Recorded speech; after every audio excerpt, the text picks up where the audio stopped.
它是台湾的黄龙部队，它是台湾第6军团的主力部队之一，它有着蓝洋师之称，它就是蓝洋地区指挥部。做视频不易，求观众老爷们点个赞，小编跪谢。第6军团作为如今台湾第3作战区的主要军事力量和台湾3大军团中的第1主力，其32000人的部队规模也就使得该军团所属的部队数量要高于第8和第10军团。而且从虎啸部队、黄龙部队、雄狮部队、迅雷部队、登步部队、龙腾部队等等这些数不胜数的部队代号中，就能领略到该军团庞大的规模和厚重的战士。而这其中的黄龙部队更是第6军团诸多部队中的佼佼者。那么该部队又是缘起何处呢？台湾黄龙部队的历史最早可以追溯到20世纪40年代。1944年，出于中国战场形势的变化，在美国盟友的整军提议下，国民政府高层随即于1944年8月中旬，以1寸山河1寸血，10万青年10万军为口号，号召知识青年踊跃参军，以求在组建一支以知识青年为主体的现代化武装部队的同时，也可以对部队的整体素质进行提高。1944年10月，知识青年的10万招兵计划开始启动，该计划也在开始之后得到了中国各地青年学子的积极响应。截止到1944年12月，共有12万5500名知识青年经过筛选测试，并在合格后陆续进入到部队。这10余万知识青年在经过编组后，分为9个师级作战部队。而且因为希望这些由知识青年组建起来的部队能够如同中国远征军第200师那样战功彪炳，所以青年远征军的番号被定名为从第201开始到第209师，共计9个师级作战部队，另有2个团级作战部队。这支庞大的部队也在组建后开始分驻于各个地区进行训练。除此之外，还有约 1.887 万人被补充进国民革命军新编第1军、新编第6军、新编第5军、宪兵教导第3团、第4团和第5团、辎重汽车第14团和第15团，以及伞兵总队、无线电训练班、义员训练班和派往美国接受训练的海上与空中等军事单位。而在这近2万人中，约有1万人被补充进中国驻印军。青年远征军的主要装备均为美国盟友提供的全新美式装备，而且由美军军官担任教练，对该部队进行军事训练。1945年元旦，青年远征军正式举行成立大会，而该部队的简称也被定名为青年军。同年4月，此时的青年远征军经过近半年的军事训练后，在奉命将第207师划入国民革命军新编第6军战斗序列后，又从各师中专门挑选了一批相关人员参加专业技术兵种培训，接受更加专业的高级军事项目培训。而青年远征军也是在第2次世界大战结束后，出于军事需要的考虑，奉命重新改编为国民革命军第6军，下辖第201师、第202师和第204师；国民革命军第9军，下辖第203师、第205师和第206师；国民革命军第31军，下辖第208师和第209师，以及一个第207独立师。1952年11月1号，出于种种军事原因，第340师下辖的一个团奉命在高雄凤山和青年远征军第206师、第616团合并改编为第80军第51师。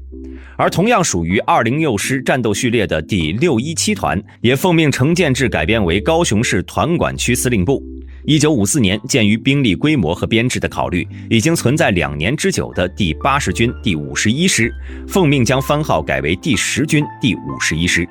1961年7月，出于台湾前瞻计划改革实施的需要，已经存在7年之久的第10军第51师奉命将部队改编为轻装步兵师。第10军第51师自此成为了一支轻型步兵性质的地面作战部队。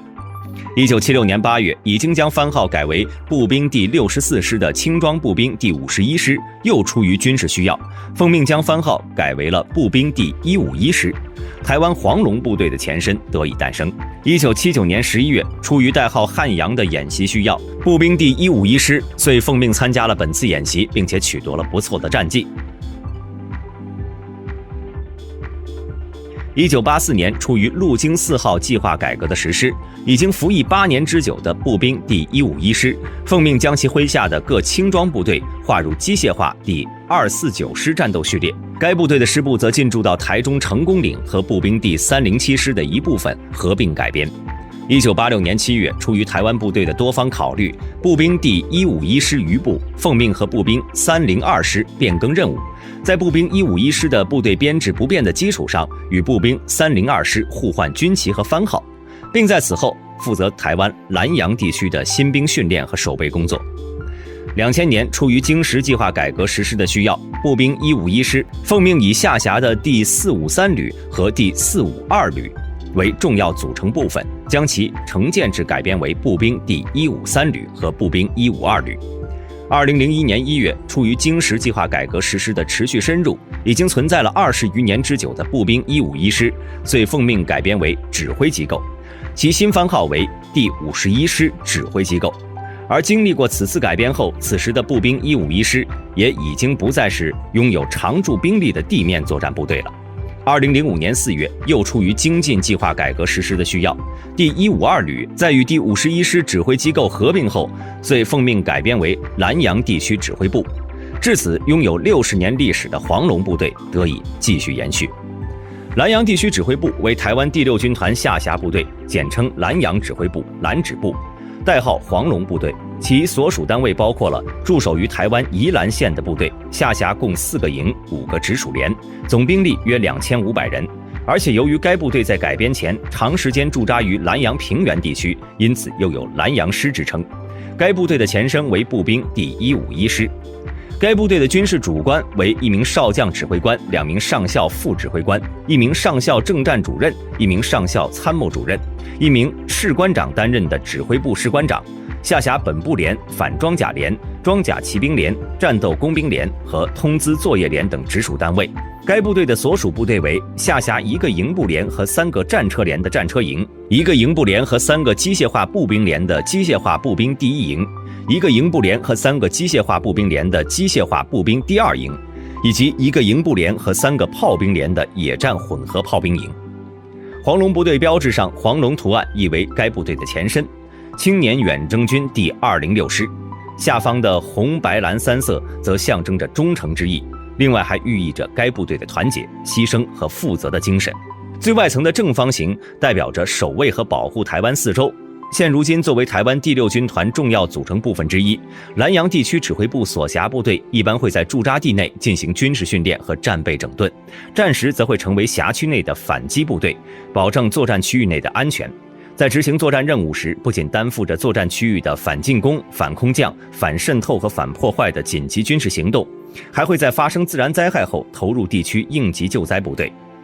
如果想了解更多，别忘了给一个关注，要是能顺便点个赞就再好不过了。你们的支持就是我们的动力，我们下期再见。